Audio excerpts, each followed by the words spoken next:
us the same thing, I'm assuming. I'm assuming his story hasn't changed in the amount of time that he's been talking about this. So what is your opinion about Marvin, based on what you know about the facts of the case and what you've heard from him? Do you think he's telling the truth, or do you think he's being honest, or what is your opinion about that? I mean, I think that Marvin is a genuine person. I find Marvin to be a genuine person.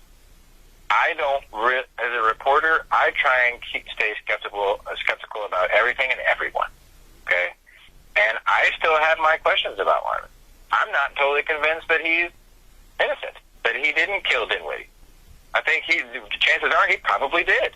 But I think the real question is, should the state be putting him to death or trying to put him to death for a crime, you know, for the man not knowing that it was a cop, for a man that really very, very well had a right to fear for his life, had everyone else's right to, you know, to try and defend their life and property with lethal force if necessary.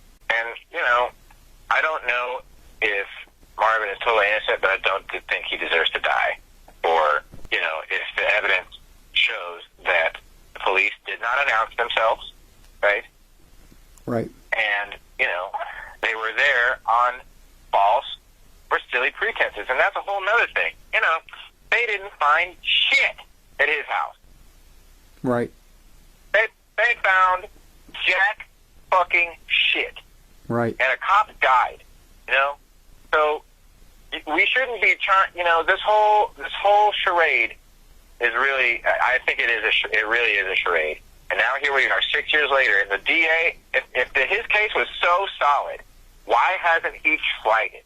Exactly. You know, is the, you know, I don't understand how we've gotten here. Is it really all the defense just by, you know, using the wheels of justice to keep Marvin from justice? Is it really all the defense? You know, what is the DA doing? What is the DA not giving out? You know, I can understand there being a lot of evidence in a case like this. There are a lot of rounds fired. Okay, the FBI, what's it called? It's done the trajectory ballistics investigations that it's, you know, like, can't even imagine how many, you know, how long it would take to really do right. Okay, but 6 years, right? You know, like, what is going on? This is not North Korea. This is the United States of America. And when we have someone that is charged with a crime, we put that person on, and that, you know, the wheels of justice are set in motion, and that person has the right to a trial. Yes. They should not sit in jail for a crime that they have not been convicted of without trial. Right? Right. I cannot believe that I'm yelling at you right now, saying that, and it's 2020. Yeah, absolutely. Now, just a few more. Do you believe that the Castle Doctrine is relevant in this situation? You thought it initially, but do you feel that even more so now, based on what you know about the facts of the case, that and even the apparent danger defense? I don't know if you know about that, but let's just stick with the Castle Doctrine. Do you feel even more strongly that that is relevant in this case? Based on what I saw in the statements, yeah, I do feel that it is relevant. Now, I don't know how the law is written in Texas. I'm not an attorney, okay? But on its face, it absolutely is relevant, okay? On its face, if I'm laying in bed and I see shadows outside my door, and I hear whispers, you know, there's a real likelihood somebody's gonna get shot. It ain't gonna. You know what I mean? Absolutely. And they're not announcing themselves as police. You know, as soon as I hear that I'm putting whatever weapons down, and I'm obeying the law, right? You know, but if they did not announce themselves, I feel like on its face, a man has a right to. You don't know who's out there, right? And you know, Marvin's a gangster, and he, you know. Of all people, you would expect Marvin not to open fire on somebody like, you know, if everybody had kept their story straight at KPD, we wouldn't be in this situation right now. I think that I really fear that that's what's happening right now. Right? This was an obvious no-knock warrant. They couldn't keep the public from hearing about the fact that it was a no-knock warrant. And so now they're basically like, oh, well, shit. You know? And even if it does go all the way through to trial, you know, chances are, who knows what's going to happen on the state, at the state level, at the state appeals level. You know, because Carlos, what's his name? Garcia? Yeah. Garcia, yeah. Marvin's attorney, is he still his attorney? Yeah, he's one of them. Yep. Yeah, I mean, that's what he's known for. He got at least one of the, like, a very serious, I think it was a murder conviction, I think. There was some kind of something off on appeal. And I mean, it's like, and so I told Marvin, I was like, dude, I know you don't trust him. I know you don't trust anybody, but that's what this guy does. He's got a plan. I think he's got a plan. Right. And Marvin tried to fire everybody that worked for him because he's paranoid and don't trust nobody. I don't blame him. Right. But I encouraged him to try and, I was like, dude, you gotta, these attorneys, like, sometimes they know how to work the system.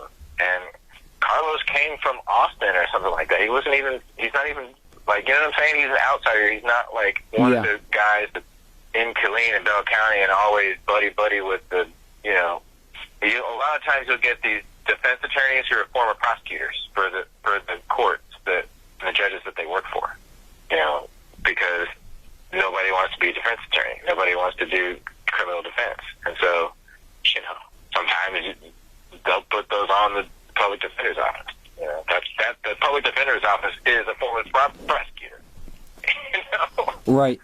Yeah. So I didn't see a lot of that in Bell County, right? But I know that it exists, especially here in Texas. I've seen it a lot. And so when I saw Carlos Garcia, I was encouraged at first. Like, I really was encouraged. But Marvin was not, right? Marvin was not hearing it. He was like, I don't trust that motherfucker as far as I don't give a shit. I tried to fire him basically as soon as he started working for him. Right. So I would just say this. I know Marvin has said that, you know, obviously he didn't know it was the police. They did because they didn't identify themselves. And so that's why he defended himself. That's why he shot, you know, into the darkness. But when they finally identified themselves, that's when he threw down his guns at the front of the house, in front of the apartment, and then ran out the back.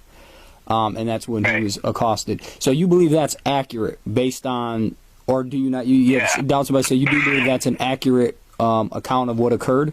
I just want to get clarification. Yeah. That's what the police statement said, and that's what Marvin told me, and I don't have any reason to believe that anything other than that happened. Right? Right. Okay. He said he did not know that it was the police. Started firing. Once he figured out it was police, he started, you know, I don't know exactly the timeline, if he, you know, figured out it was police and then ran, or just ran out the back, you know.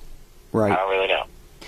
And you do firmly believe, based on what you said, and again, I know it's maybe self-explanatory, but I'm going to ask it anyways, you do firmly believe he's been railroaded by the system, or do you, because you have some doubts, maybe he did, because again, it comes back to the Castle Doctrine and apparent danger when it comes to, even if he killed the officer, there was no premeditation, there was no intent.